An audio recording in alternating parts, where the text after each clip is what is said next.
very little, I'm sure as a lot of you know. We know very little about Sacha Cohen. What do we know about him? Why is he making millions and billions of dollars with this?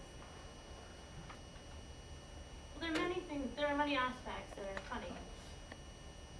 But what, I mean, really, like, you were laughing. So what are people laughing at? I think it's funny because it's so shocking. Into crying is actually laughter. And so when people are shocked, you know, it's a very socially acceptable way of responding to shock, perhaps. The stuff they do is so absurd that, I mean, you would never expect that. I mean, the stuff they say in the film, I mean, you would never actually think that people would say that kind of stuff in real life, and so you just caught off guard and you think it's funny. Right, right. So it was really funny when I was watching in an audience in South Philly. And it was this like theater known for ruckus audiences on Delaware and Washington. It's like anyway, funny theater. We were around people who are they're shooting. And Only every other week. this is where I live. And there were crazy people sitting all around us, as there are usually, talking throughout the whole movie. And part of the viewing pleasure is seeing how other people react. You know, so one of the scenes Borat goes into, he has a whole scene with the South, and he goes into a gun shop where he's shopping for a gun, and he says, "What gun should I get?" And I don't know. He says, "Well, what gun would be good to shoot a Jew?" And he says, 12 millimeter. Oh, okay, no, please. And everyone's cracking up. There's no like pause. There's no like gun to shoot a Jew. No, it's like, oh, of course, 12 millimeter. And everyone's cracking up. So that's the immediate response. Now, before we talk about intention, authorial intention perhaps, and then what are we to do with this? Right? We walk away saying, what am I supposed to do? Before we talk about that, Greg's here because he is an expert in satire. And what Borat is doing is classic satire. And Greg, I will explain to you a little bit about what that is and how he does it. Well, I think one of the, I'm not an expert in satire, I'm teaching it. So, very, very different. Very different. But I think one of the difficulties with satire is making sure you know your audience. Is that you have to connect with your audience in a deep way, because if the satire fails, it fails horribly. Because if people don't get the joke, then it's serious. So it seems that everybody who views Borat, or a lot of people who view Borat, are in on the joke. And I think one of the ways in which Cohen is so good at connecting with the audience is that he really brings you into Borat's world very slowly and without joking, really, or without anything offensive. So, for instance, "Throw the Jew Down the Well." He doesn't start the song saying, you know, "Jews are a problem in my country, throw the Jew down the well." He starts the song off saying, "Transport is a big problem in our country because Kazakhstan's so big, you know, throw the transport down the well." And everybody's sort of like, oh, okay, well, that's not offensive. It doesn't really make sense, but fine, whatever. So we're sort of playing along with him. And then once we get to the point of "throw the Jew down the well," we're already sort of on board, but then we're like, wait, that's not like transport. And the same thing happens in the film. We're sort of just playing along with Borat.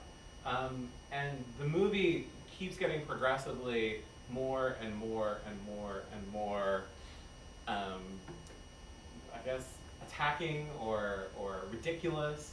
And so I think that's one of the ways in which the satire works in the film, in order for us to buy into it.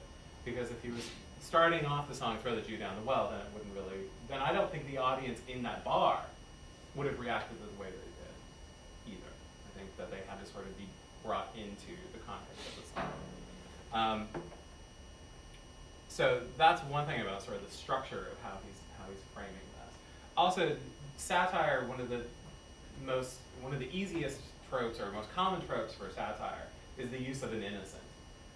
Someone who doesn't know anything and so must be educated in the ways of the world. Rasselas by Samuel Johnson, Voltaire's Candide, these are all sort of innocents making their way in the world. So they can't be accused of anything wrong. They don't know any better. One of the rules in satire is you can't make fun of people who can't help themselves. And in many ways, Borat can't help himself. This is just who he is. He grows up in a village where his sister is the fourth best whore in Kazakhstan. He doesn't know any better. So that's also a brilliant sort of ploy in order to accomplish what he wants to accomplish. Is that Borat himself cannot be attacked. Which is an interesting opposition to his other character, the gay character. And in a recent NPR interview, and I'm going to ask Greg, Okay. him to talk about that because I didn't Yeah, so listen to it. But as Rebecca said, Cohen is not interviewed often, or is not even seen often. Borat is seen, or one of his characters is seen, but Terry Gross managed to get interview with Cohen for his very long NPR interview, and she asked Cohen, very rare, so because he doesn't want to break character, he doesn't want to sort of bring down the facade of this is all being an act, and so she asked him when he felt unsafe. And he said, I really never felt unsafe as Borat, because Borat's an innocent. And so even when he brings down a bag full of his own feces in someone's home, the reaction isn't like, get out of my house. It's, oh, you need to learn how to go to the bathroom. it's not get out of my house until he brings in Right. The a prostitute. hired prostitute. Right. That's when it, and wants to have sex with her upstairs. That's when, okay, lines crossed. It's good to know there is a line. But in the interview, he said, And he I was always never waits afraid. until the line is crossed before he stops. Right. And he'll push it as far as he can possibly go. Right. Right. And so he said, the only time I've really ever felt afraid is when I'm playing the gay character. And he talked about a time at a Alabama football game, I think, where the entire crowd at the stadium was chanting faggot. And that was the time that he sort of felt a little afraid. So again, I think, Borat, as the innocent, provides him protection not only physically, but also just, from people saying, oh, you don't know, you're being racist or you're being insensitive about retarded people or whoever he chooses to sort of bring up in these contexts. So, Which brings up an issue, which is, I think that we all have, is what is he trying to do? I mean, when you were watching this, are you like, what's the point? What is he trying to do here? Or did you already know? A lot of times when the movie started, we knew it was funny, we knew he was a comedian, but we didn't know what his intentions were. And so that's a major kind of question. And we've now learned that he's Oxford educated. We know that he's done his history undergraduate honors project on Jewish involvement in civil rights. And then people have gone and they've read the project, and they've seen that he actually was very disappointed with the actual involvement of any white people, really, in the civil rights movement, and incredibly disappointed. He thought that he would go back and see America as this changed place post-civil rights, and he saw it as really a very similar space. So does that change? I mean, and then that changes how we see the movie and what he's trying to do. What is he trying to do? And then, because I'm a part of a religious Jewish community, I know that he is actually a part of a religious Jewish community. And he's actually, not only is he Jewish, but he keeps kosher, and he's I don't know, his parents are observant, which means they keep Shabbat, and they come from a religious background, and they keep all the holidays. Which brings a whole nother element to the picture. So what is he trying to do? What does he want from you as an audience? Does he just want your money? Does he just want you to laugh? Does he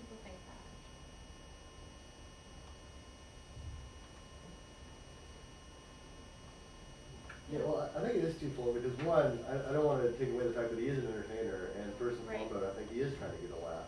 Yeah. He certainly does accomplish a lot more than that.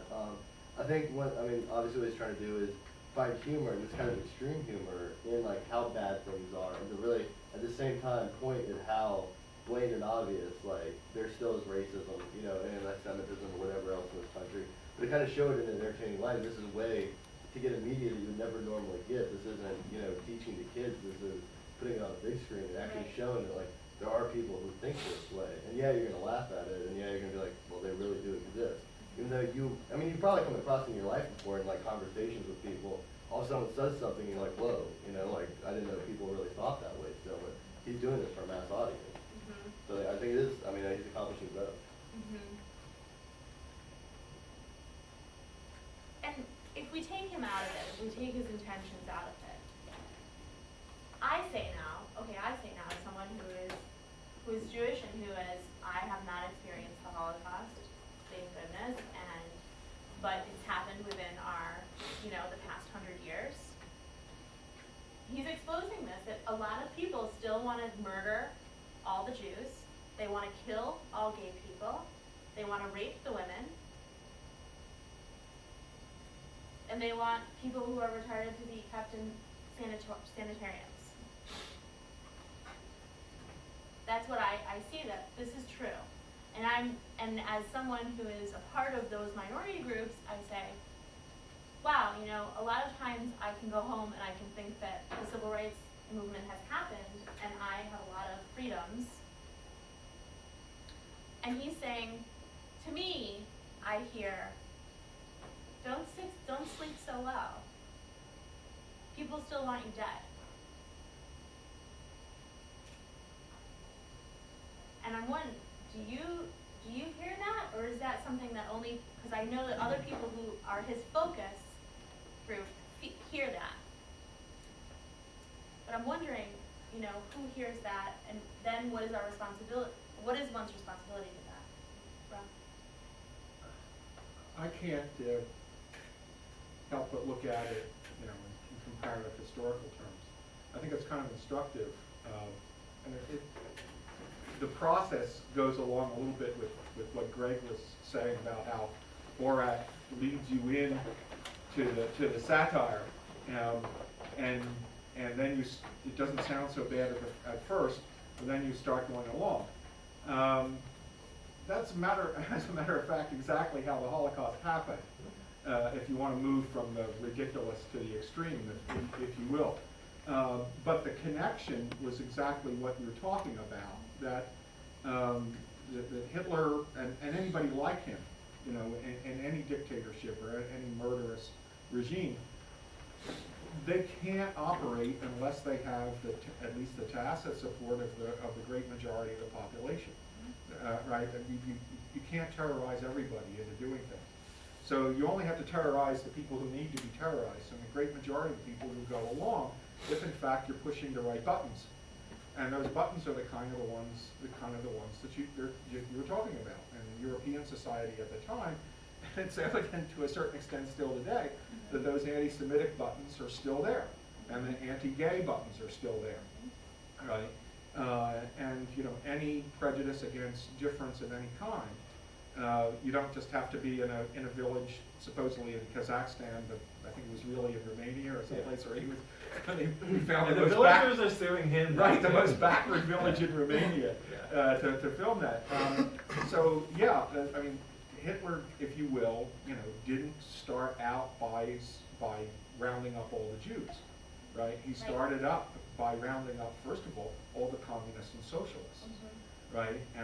And went from there, you know, and played on all of the outstanding prejudices and that kind of thing. And the most extreme one was actually the one he started with, but obviously they weren't the ultimate targets. And it slowly moved, yeah. and that's why so many weren't able to escape. You know, like my grandparents came to the United States, my great-grandparents came to the U.S. because they saw what was coming. But most of their friends loved Germany. They're from Austria. They loved Austria. They were staunch supporters of their country, and they felt like it would be an awful thing to leave their country. What And were you so- gonna say? Yeah. Did you have something?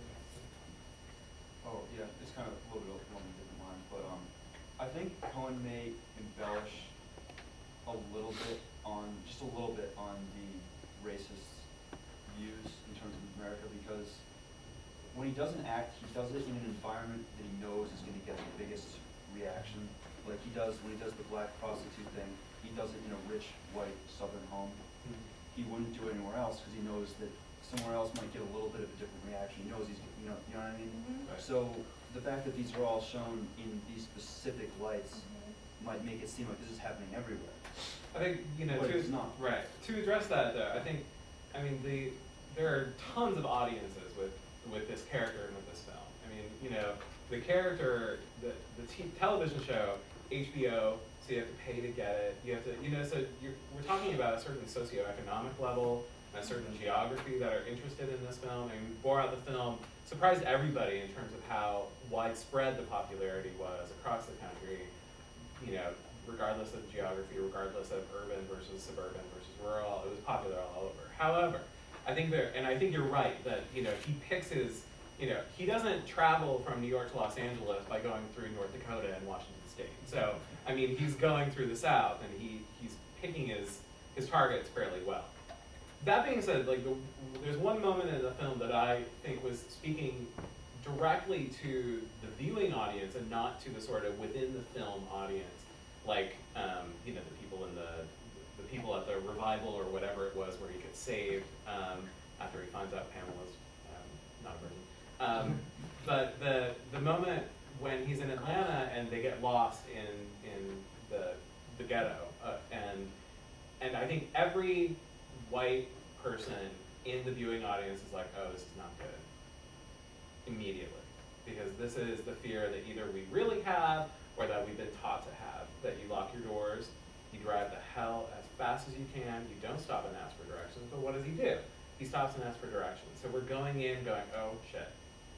And there's a group of young black men dressed as, we want to stereotypically see them as. And what happens? He's fine. They help out. They help him out. He learns how to dress like them and talk like them. What happens next? He leaves, goes to a very nice hotel, and says, yo bitch, I want a hotel, talks in their vernacular, and he gets thrown out. So to me, that whole scene was talking to the audience in the theater, saying, listen, you're just like these, bumpkins in the South that you think you're better than. That I've been making fun of for most of this film. Because you had the same sort of underlying, uncomfortability / passive racism / whatever you want to call it, going into it, and I'm calling you on it. To me, that's how it worked to me, because it wasn't a scene like the other scenes where we're laughing at the people he's interacting with, because most of the time the people he's interacting with are the people he's making fun of. So that was a really interesting scene for me, and I think that was a moment where he was speaking to the audience in the theater or the audience at home versus the audience within the film. And then, in addition, I know, many of you're here, you're seeing something about Who's Laughing at Whom, Borat, Rebecca Skolnick, in the civil rights. Okay, you know what Borat is about enough, or you're willing to think about Borat in the realm of a commentary on civil rights. But when I talked about Borat in my Identity University course, I know that my students who watched the film with their friends, most of their friends were laughing with the audiences in the film.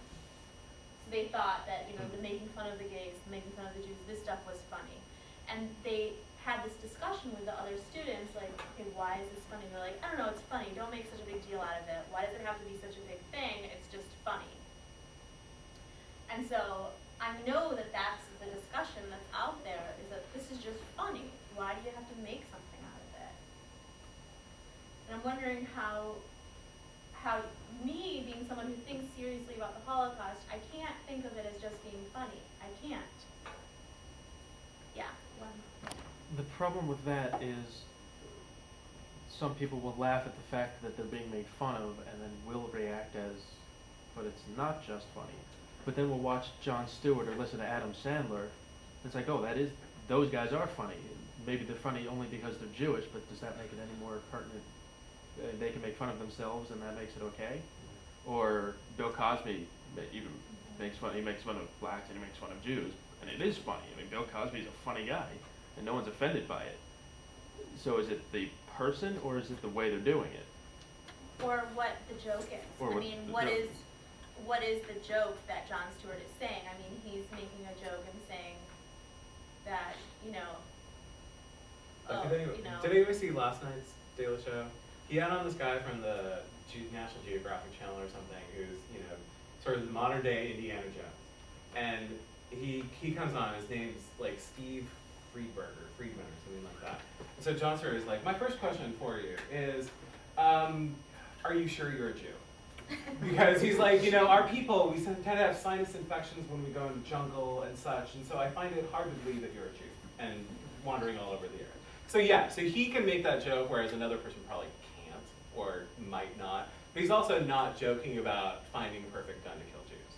So it's the scale is much is the different. difference between going in and saying, what kind of gun do you have to kill a Jew, and Jon Stewart making fun of,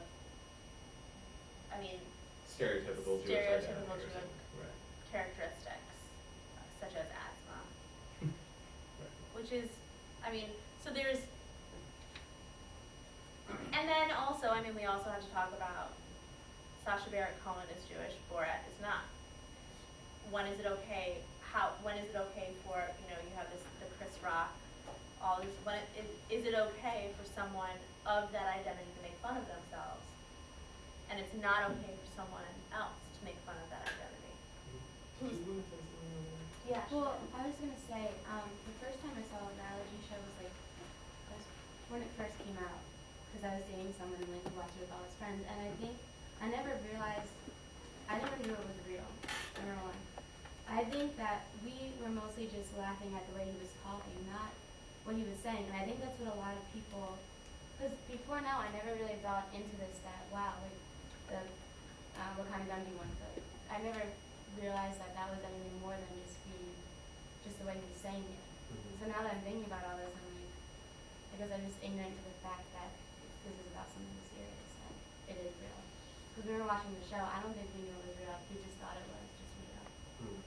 So it's weird to look at it this way. Yeah, and what's real and what's not real is also important in this. Is that the only actors I think.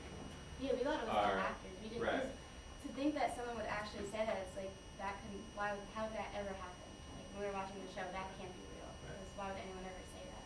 And again, making it real, that's another reason why Cohen is so loath to be outside of character. Because he wants it all contained. The artifice is never dropped in that film.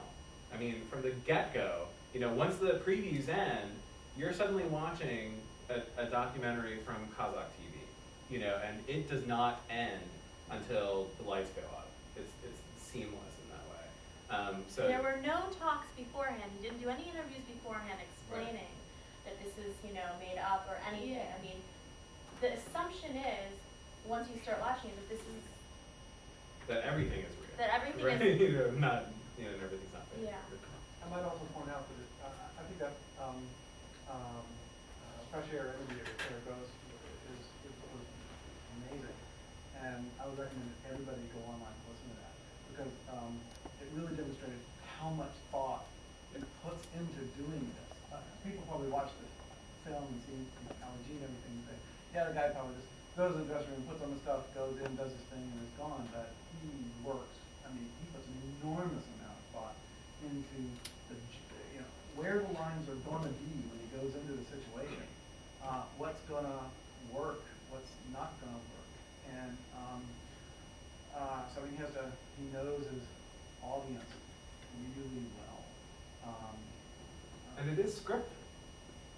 This is the thing. Like everything that the story is scripted. There are screenplay credits for this film, and it'll probably get nominated for an Oscar. So knowing what's real and what's not real is important. At the same time, it's also because that is determining who are the audiences here. Because there's not just one audience. There's at least there's one within the film, obviously, whoever Borat's talking to. There are at least two watching. There are the people who are laughing at the people being made fun of, and there are the people laughing at, Borat because he talks funny. And there's probably another group who are laughing at killing all the Jews. So that first group who's like, oh, ha, ha, ha, the stupid Southern people, part of their pleasure in this experience is feeling superior, both to the people on the film, but also the other people who they assume are in the theater laughing at the wrong things. Or laughing at, so there's a lot of levels of superiority and being in the know, and that's why knowing what's real and what's not real is so important, because part of the pleasure out of this experience is like, oh yeah, I know it's all fake, or I know, Right. That's part of the pleasure of it. To help me figure it out. But first, let me make a connection between brothers and sisters among slaves in America with Martin Luther King. And here's the connection. In 1965, in the middle of the Civil Rights Movement, a report on the state of the black family was published by the late Senator Daniel Patrick Moynihan. And this report on the state of the black family in 1965 became known as the Moynihan Report. And Moynihan was a guy who became like one of the nation's experts on the welfare system. He was well-intentioned, but he caused a lot of controversy with this report. Because he said, I'm concerned about the considerable problem in 1965 of poor black families in the inner city. And he said, the reason many of these families are poor is that they have weak families. And to Moynihan, what that meant, what he was referring to, is the fact that there were a lot of households without a father. Now this immediately caused a storm, this report. This was a time, 1965, if you know anything about the Civil Rights Movement, you'll know this is a great time of racial tension in America. The Civil Rights Movement had seen a lot of wonderful victories, but there was still a long way to go, and some folks in the Civil Rights Movement were frustrated with the slow pace of change and becoming more radical. Pretty soon, there's going to be considerable unrest in American cities, so it came at a pretty hot time. So even though we had, the Civil Rights Act of 1964 and the Voting Rights Act, there was also really what can only be described as increasing violence, right? Riots in the inner cities. And this violence would culminate with the assassination of Martin Luther King, and that in turn unleashed more riots, right? So it was a very contentious time. Now, when the Moynihan report came out, a lot of people condemned it. They said it was racist, that when he said that the poverty or the difficulties of black families in the inner city was attributable to a weak family system, people said you're blaming the victims, right? You're blaming them for problems that aren't their fault. But interestingly, Martin Luther King was not among Moynihan's critics. He praised Moynihan for this report because Moynihan was discussing something that Martin Luther King was really worried about, which was the breakdown of the black family. Now, King was concerned about the present, the 1960s. But Moynihan, he was a politician, but he was a very learned man, and his argument was essentially historical. Because he said the reason we have weak families in the city, single-headed, single-parent households, etc., and poverty, is because the black family was harmed by slavery. In other words, he traced this all the way back to slavery. And when he did that in 1965, he set a lot of historians humming, right? They said, the black family, what was the story in slavery? And so a bunch of historians examined the experience of black families in slavery. And one in particular, a man named Herbert Gutman, wrote a book called The Black Family in Slavery and Freedom, 1750 to 1925. And this big fat book is one long response to the Moynihan report. I mean, he talks about it. He wanted to argue with the Moynihan report. And essentially, he rebutted Moynihan's report. He said, whatever the situation is with black families in the inner city in the 1960s, it has nothing to do with the black family in slavery, because the black family in slavery was a pretty healthy institution. He argued that from the 18th century on, when black families were able black slaves were able to basically make families in considerable numbers, the majority of black children grew up in two-parent households. And if there were high numbers of female-headed households in the 1960s, it was a recent development. In other words, his book goes all the way up to 1925. It goes all the way through the period of the so-called Great Migration of many blacks from the South to the North that begins in like the 1880s and continues through the 20th century.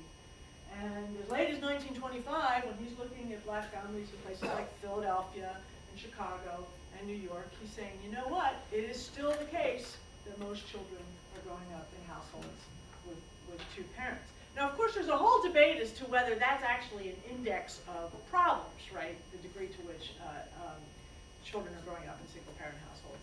But these scholars were all sort of taking that for granted. And so Gutman said, if it's the case, and it was increasingly, inarguably the case, that more and more black families were living in poverty and had a single parent in the 1960s, Gutman says this is not something that dates back to slavery. This is a recent development. And many scholars have concluded that really what's at work here is rising rates of black male unemployment, right? This is part of a larger process of deindustrialization in America, right? If you take the train from the suburbs into Philadelphia, you will pass a lot of carcasses of old factories that used to make things, right? Philadelphia used to be the manufacturing capital of the world in the late 19th and early 20th century, and this employed many working class men of all colors, and that's not the case anymore, right? Philadelphia has lost a lot of jobs and a lot of population through the 20th century. So scholars have increasingly argued that if you have families living in poverty in the inner city and they're not two-parent families, really this is a recent phenomenon that should be attributed to the fact that black men have terrible time getting jobs in the inner cities owing to this deindustrialization. And in fact, Gutman and a lot of other historians who looked at families in slavery concluded really the opposite. That slavery did not, I mean, slavery was a challenge for black families, as we'll see, but it did not destroy the black family. And in fact, historians have argued that along with religion, the family was one of the chief means that African American slaves used to resist the dehumanization of slavery. Now, what Gutman does in this big fat book is a lot of really kind of pioneering history, right? Because slaves don't have a lot of time to sit around in the evening and write in their diaries, right? Or write books or articles or letters about their experience. We have some of these things, but they're really few and far between. So it's a challenge to reconstruct the life of slaves on the plantation.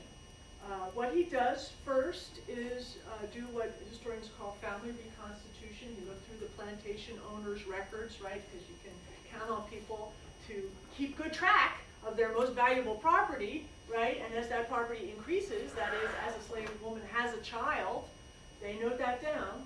So plantation records are the basis of putting together what are the family units among slaves, and Gutman would trace it and look at who's marrying who and what they're naming the children, and drawing a lot of cultural inferences from that, and filling in the gaps with clues from slave narratives. We have really slave narratives from two sources. One source are anti-slavery books that escaped slaves would write about their experience and talking about how horrendous it is. And most of you have probably read Harriet Jacobs' Incidents in the Life of a Slave Girl from CIE. That's an example of that. The other big source of slave narratives we have is somebody had the brilliant idea in the 1930s during the New Deal of as you may know from the New Deal, they had all these projects to put people to work. And of course, one problem they had with what are we going to do with the nerds, right? The writers and the scholars and stuff who need work. Well, they had this thing called the Federal Writers Project, right? And they came up with all sorts of things for them to do, you know, give me a state guide to the highways of Pennsylvania or something. But somebody had the brilliant idea of interviewing, at this point, very elderly ex-slaves. Some of the, you know, there are some people around who were born in slavery, and they're not going to be, this is 1932, 1933, they're not going to be around for much longer. We should send out scholars and college students, et cetera, to interview these people about their experience. So we know a certain amount of slave life from the memories of these slaves. So what Gutman and other scholars have pieced together from all of this is that most adult slaves formed long-lasting unions, marriages. These were not legally recognized marriages, but they were thought of as such by the slaves and recognized as such by many masters. And they tried to be supportive husbands and wives and parents, fathers and mothers, despite a good amount of interference by their owners. Now, when scholars began to look at the slave family, this was their strong consensus that, wow, the family was a really important institution in these slave quarters. Subsequently, after they've done all that describing, of course, historians, you know, when the pendulum swings to a certain point, historians begin to backtrack a little bit. And other scholars would say, well, look, don't paint too rosy a picture, because these families were strong and important, but they were always vulnerable to the manipulation of their masters in all sorts of ways. It could be actually sort of a very benign thing, but imagine if you're a slave child and all of the food and all of the clothing gets handed out by the white master as opposed to your parents. That's going to kind of mess with your idea of who is providing for you. So that's kind of benign. At the other extreme, you have actually, you know, the more horrendous situations of masters inflicting corporal punishment or torture, however you want to call it, on your father or mother or sister or child, disciplining a child, disciplining a wife, or sexually exploiting, right? There were many marriages who were violated by the white men on the plantation. So, you know, slavery had a lot of crimes that had to do with the family and hurting the family. But when we look at these things, you know, it's kind of perverse, but to the extent that these were traumatic, painful crimes, is also an indication of the strength of the black family, right? If you didn't care about your wife or, you know, or your sexual mate or your children, you know, this would not have been so painful, this interference by the masters. So we know, because we have record of the pain and the trauma that these slaves remembered and experienced, that these were important relations. Historians have shown many ways and poignant ways in which slave fathers and mothers tried to be parents to their children. Slave fathers, of course, had to go out in the field by day and work for their master. Many slave fathers at night in the dark went hunting to try to supplement their family's diet with some more meat, some more protein, or would go gather some wood in the middle of the night and try to make some furniture for the slave cabin. Many slave mothers, you know, stayed up all night trying to make cloth or clothing for their children. Some men risked their lives to protect their wives and their daughters from the sexual abuse of white men on the plantation. Some powerful women did everything they could to support their husbands from the, you know, incredibly emasculating tendencies of slavery. So you had some plantations where actually the most physically powerful worker on the plantation happened to be a woman. But we have instances where a master would say to slaves, look, you know, we got to get that mountain of corn shucked. I don't care how you do it, just get it done. And when we have these instances where slaves could arrange their own work very often what they would do is the men would say, okay, we're going to shuck the corn, ladies, you know, make a picnic for the end of the day, so that they would impose some gender differences on their lives, because they didn't have that luxury out in the cotton fields. You know, we see slaves trying to fulfill family roles as they saw them, despite difficulties.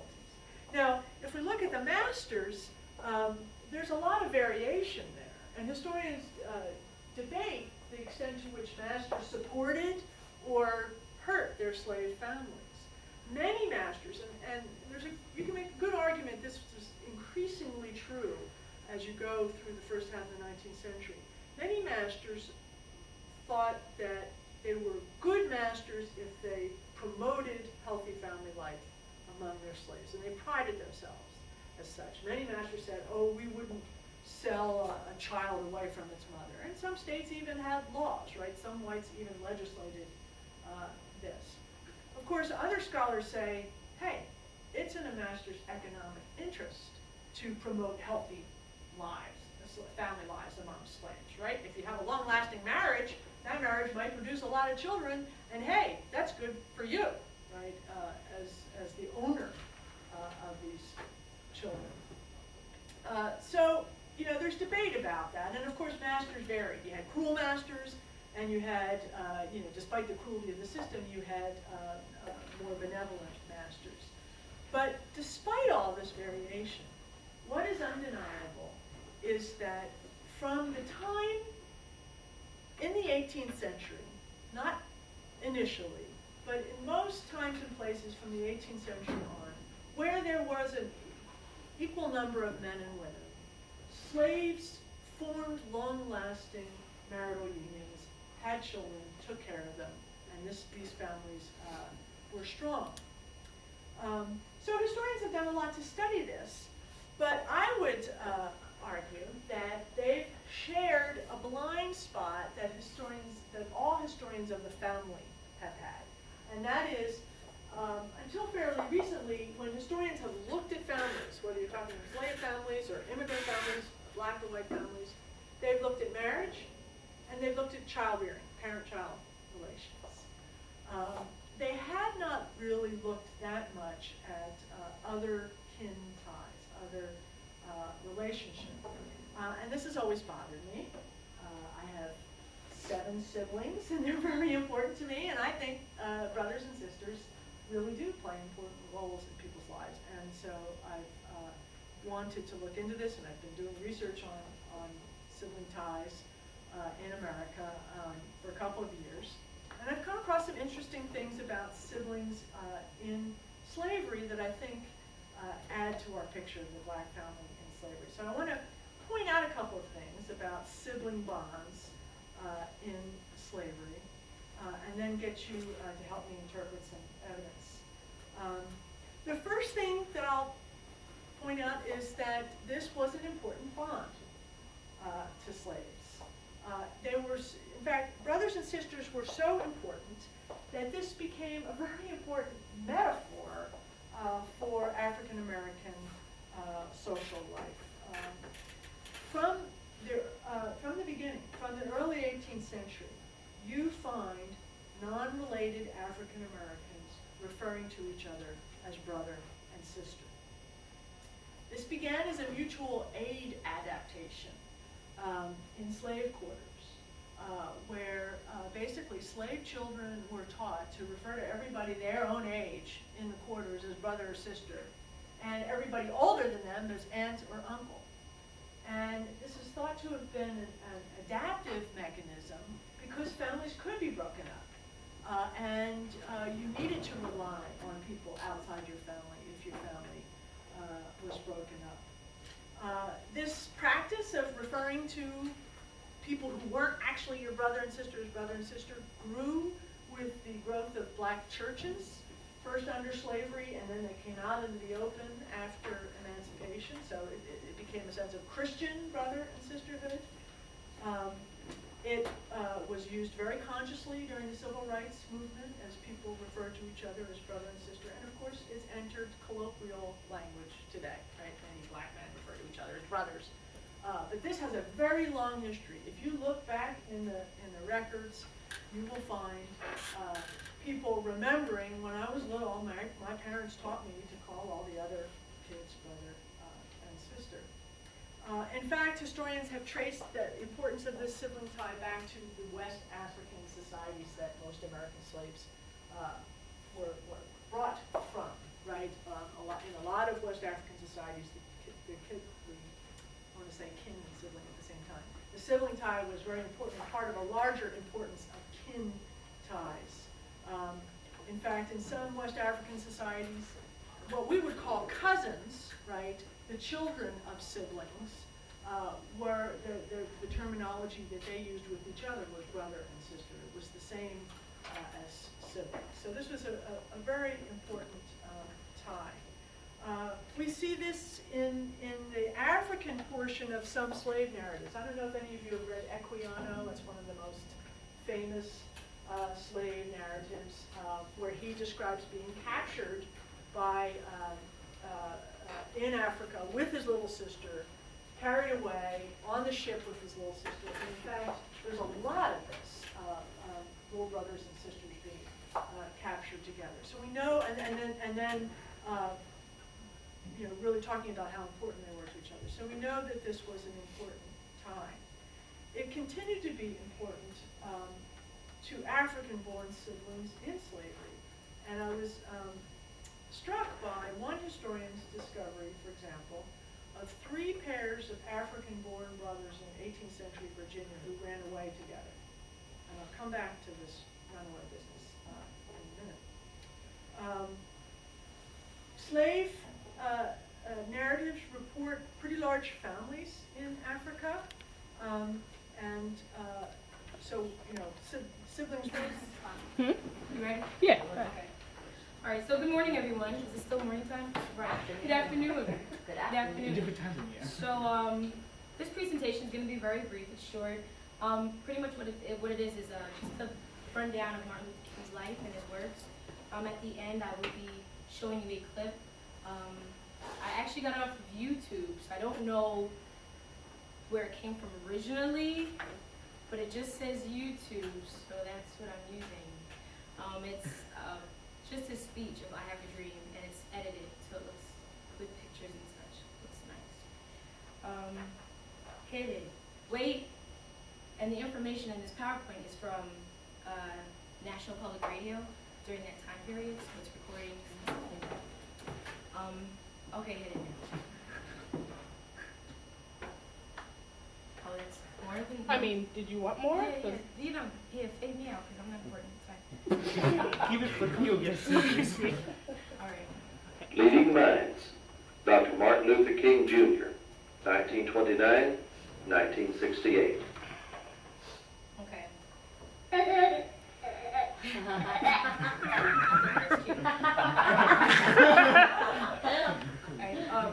Michael Luther King Jr. was born on January 15th, 1929, into a strong middle-class family. His mother, Alberta King, was a school teacher, while his father, Michael King, was a second-generation Baptist minister.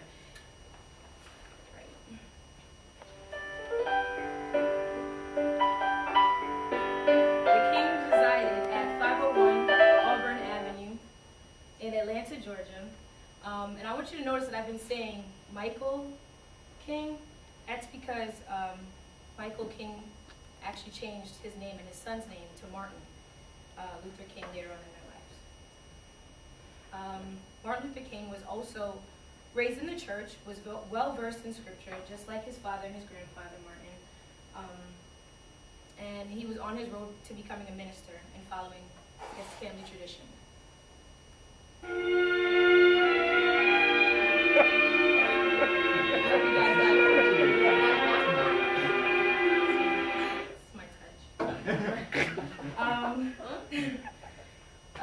King entered Morehouse at a very young age of 15, and he graduated in 1948 with a Bachelor's of Arts in Sociology.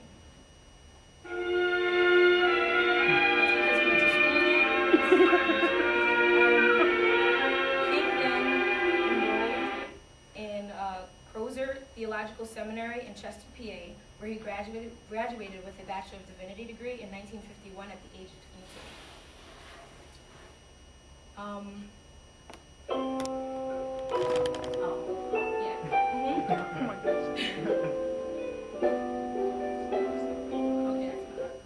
All right. Martin Luther King Jr. married Coretta Scott King on June 18th, 19.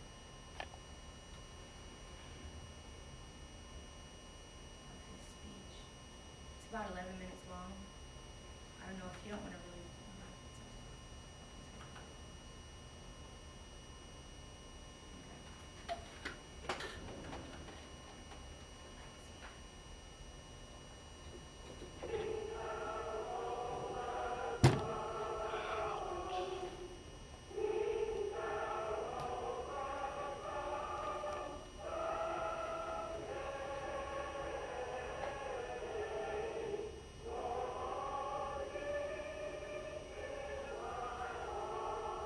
March on Washington.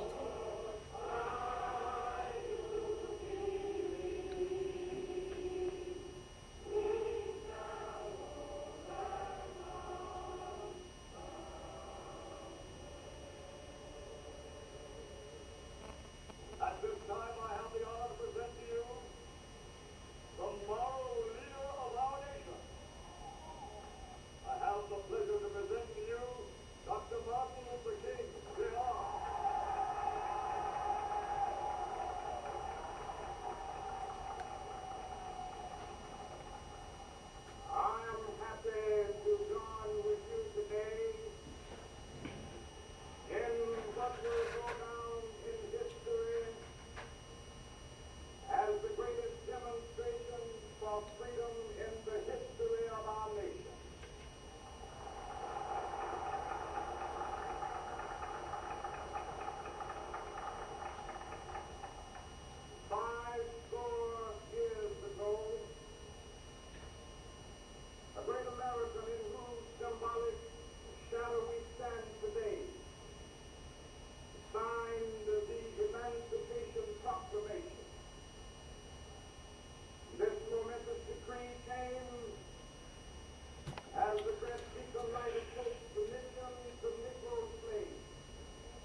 stand on